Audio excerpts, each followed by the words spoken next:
పాఠం నేర్చుకుందాం. ఇక్కడ ఒక చెట్టు రాత్రి వర్షం పడి కూలిపోయింది.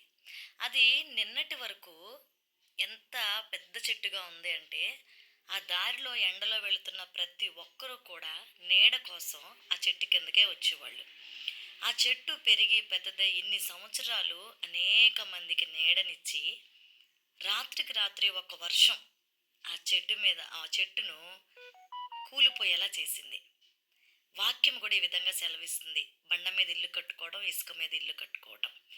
ప్రభువుని ఆధారం చేసుకొని బ్రతకటం అంటే, వాక్యాన్ని విని దాన్ని గైకొనటం అంటే బండ మీద ఇల్లు కట్టుకోవటం అని అర్థం.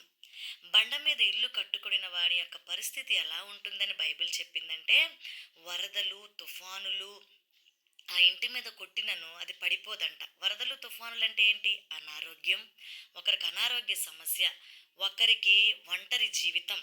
ఈ ఒంటరి జీవితంలో తోడు ఎవ్వరూ లేరు అనే బాధ, ఆదరణ లేకపోవటం అనే వరదలు, డబ్బు సమస్యలు అనే చింతలు, డబ్బు తెచ్చే బాధలు, పేదరికం, ధనిక అనే బాధలు, ఇవన్నీ వరదలే. నమ్మిన వారి చేత మోసపోవటం, నమ్మిన వారి చేత ద్వేషించబడటం, మోసపోవటం, ప్రేమించి మోసపోవటం, జీవితంలో ఓడిపోవటం, ఓడిపోయి నా అనుకున్న వాళ్ళ చేత ద్వేషించబడటం, విసర్జించబడటం, ఇంట్లో వారి చేతే త్రోసివేయబడటం, ఇవన్నీ కూడా వరదలు, తుఫాను లాంటివి మన జీవితంలో. ఇవి ఎందుకు వస్తాయి? ప్రార్థన చేయకపోతే. ఒక భక్తుడు వాక్యం చదవకపోవడం వల్ల, దేవుని యొక్క వాక్యాన్ని పట్టించుకోకుండా పెడచెవిని పెడుతూ ఉండటం వలన, ప్రార్థన నిర్లక్ష్యం వలన, అలాగే దేవుణ్ణి ప్రేమించకుండా ఎవరినో ప్రేమించటం వలన, దేనినో ప్రేమించటం వలన, విజయాన్నిచ్చే ఆయన్ని విడిచిపెట్టి, ధైర్యాన్నిచ్చే లేవనెత్తే ఆయనను విడిచిపెట్టి లోకాన్ని వెంబడించడం వల్ల ఇవన్నీ వస్తాయి.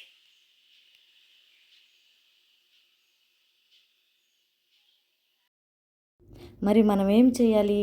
కూలిపోకుండా ఉండాలి అంటే, యేసు ప్రభు మన కొరకే సిలువను మోసాడని, ఆయన మన కోసమే మరణించాడని, తన ఆఖరి రక్తపు బొట్టు వరకు మన కోసమే దారిపోసాడని, తన యవ్వన జీవితాన్ని మొత్తాన్ని కూడా మన కొరకే ఆయన ఇచ్చి తనకు తాను రిక్తునిగా మార్చుకొని మనల్ని ప్రేమించాడని తెలుసుకోవాలి. మనల్ని గెలిపించడం కోసం ఇదంతా చేశాడని నమ్మాలి.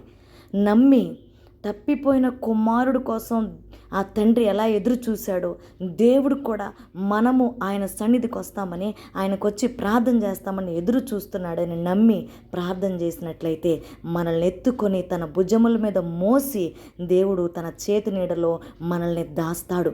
దైవజనుల ద్వారా చెప్పే వాక్యాన్ని వినాలి, మందిరానికి వెళ్ళాలి, నిరంతరము ప్రార్థన అనుభవం కలిగి ఉండాలి, ఏకాంత అనుభవం కలిగి ఉండి దేవుని పొందుకుందాం. Praise the lord.